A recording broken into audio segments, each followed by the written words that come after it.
दिनैनि दिनावहाय बुरजा बाथ्रा सावरायनांगौ बाथ्रा गैया दा बाथ्रा बेल' राजनिति दिनै जाय इलेक्शनखौ जों गेलेनो ओंखारदों साफ्रोमबो रायजो राजा बेवहाय मोनसे अधिकार दङ आरो बे अधिकारखौ दिनै नोंथांमोना भट होनानै नांगौ मानसिखौ देरहाहोगोन आरो बे देरहाहोनायनि आन्दोआव जोंहा मोनसे आसा दं प्रत्येक जन व्यक्तिया गोसोआव साननाय दङ जाय बिथांखौ जोङो भट होनानै देरहाहोगोन बे बिथाङा निश्चय जोंनि थाखाय मोजां खामानि मावगोन दा बे हिसाबै दिनै 9 जन केन्डिडेट दङ क'क्राझार समस्तियाव बेनि गेजेराव जायनाखि बेलट मेसिन बै मेसिनाव गासै 9 जन मानसिनि नाम थागोन आरो बिथांमोननि सिम्बल थागोन बेनि गेजेराव 4 नाम्बाराव जोंनि मानसिनि नाम थागोन ट्रेक्टरनि सिम्बलबो थागोन ओमफ्राय आगदाथिं बे बटामाव जोङो नारसोनानै भट होनांगौ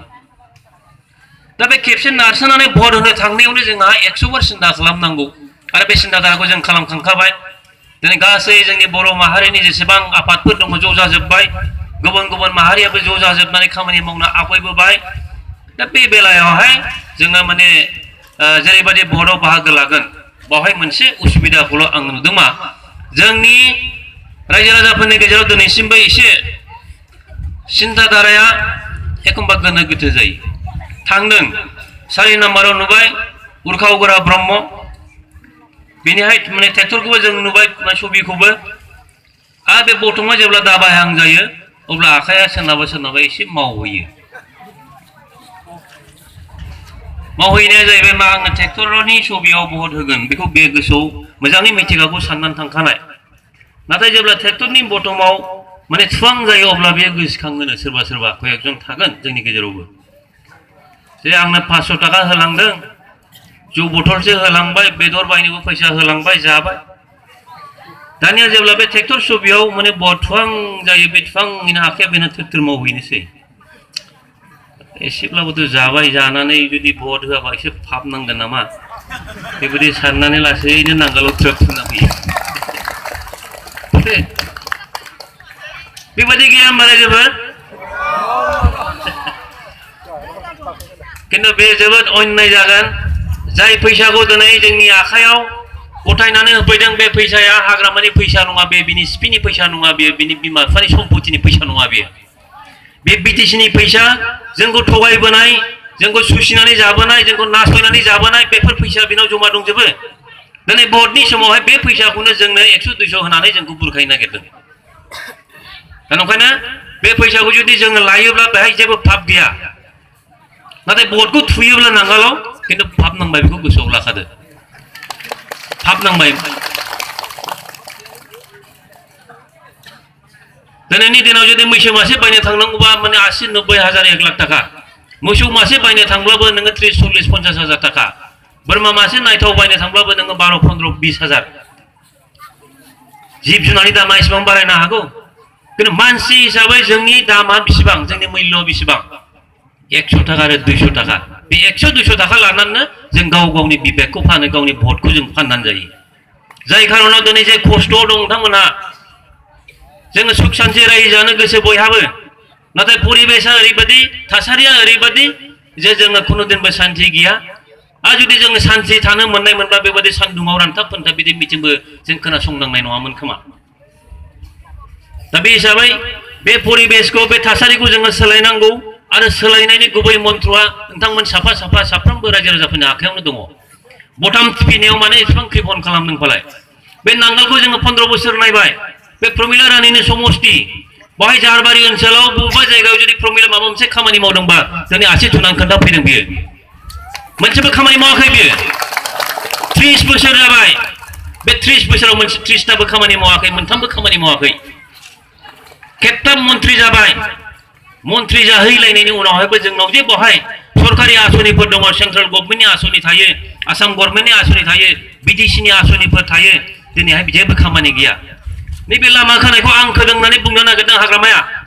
बे सेन्ट्रेलनि फैसा बे बिटिसिनि 1 पैसा बाहायाखै बहाय जों बिटिसि सिङाव थाङो जों बिटिसि एसेम्बलि गायो सिङाव जोङो नांलायो खमलायो खामानि मावनाया जायाखै बबेहायबा स्किम लाबोदों फैसाखौ ओरैनो बख'नानै जादों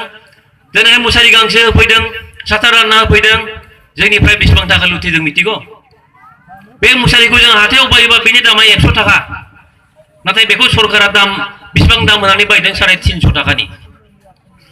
साथा गंसे होफैदों बे साथाखौ दाङोबा बायनांगौबा जों हाथायाव 80-90 थाखा आरो बे साथानि दामा 350 थाखा सरकारनि फैसाखौ बेसेबां सरखायखो बेखौ नायदो आरो बेफोर फैसाया गासिबो बिसिनि सिपियाव दंजोबो आरो बे फैसाखौनो दिनैहाय रायजो राजाफोरनो होफैनो नागिरदों सांग्रां जानांगोन जे बे 15 बोसोराव जेबादि खामानि मावबाय जों रायजो राजाफोरखौ दुखु खस्थ होबाय आरो बे दुखु खस्थ होनायखौ जुदि जोङो दसेनि थाखाय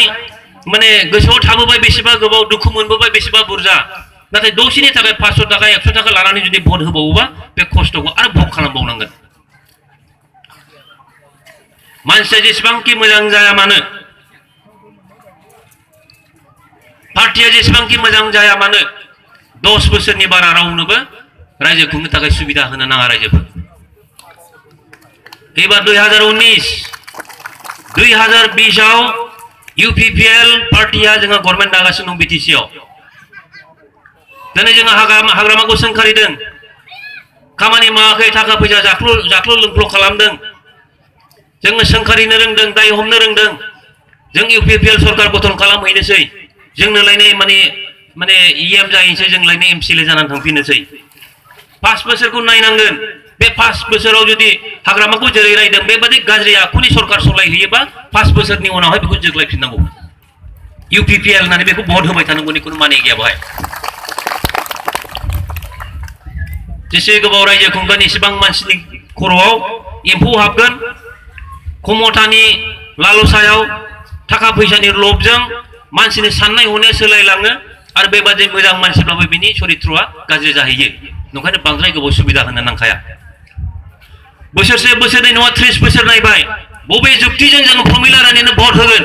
बबे जुक्तिजों जों भट होगोन बेखौ सिन्था खालाम रायजोफोर खुनु जुक्ति गैया बाहाय खुनु माने बुंनांगौ बाथ्रा गैया बाहाय खुनु साननांगौ बाथ्रा गैया बाहाय मेगन मोसेबनानै नांगोलखौ बोखारनानै फिउ गाहर जेबो उसुबिदा गैया बाहाय दा खोथा जाहैबाय मा जोङो मोननै धरननि आगरबाती सावो मोनसेया जाहैबाय गावनि दुखुनि समाव खैफोदनि समाव इसोरखौ आगरबाती सावनानै जों खुलुमो हे इसोर बे खैफोदनिफ्राय आंखौ रैखा खालामदो बे बिपदनिफ्राय आंखौ रैखा खालामदो आरो मोनसे आगरबाती सावबावो बे जाहैबाय थाम्फै होखारनो नोंनि खुलुमनाय नोंनि आगरबाती सावनायजों ना इसोरानो नोंनि खाथियाव फैदों ना थाम्फैयानो गाव माने बे आगरबाती थाम्फै खारनायनि आगरबाती सावनो थाम्फैयाबो खारा इसोराबो नोंनि खाथियाव फैया गतिके गावनि समस्याखौ गावनो मुखाबिला खालामनांगोन जोंनि समस्याखौ जोङो जयैनो माने समाधान खालामलायनांगोन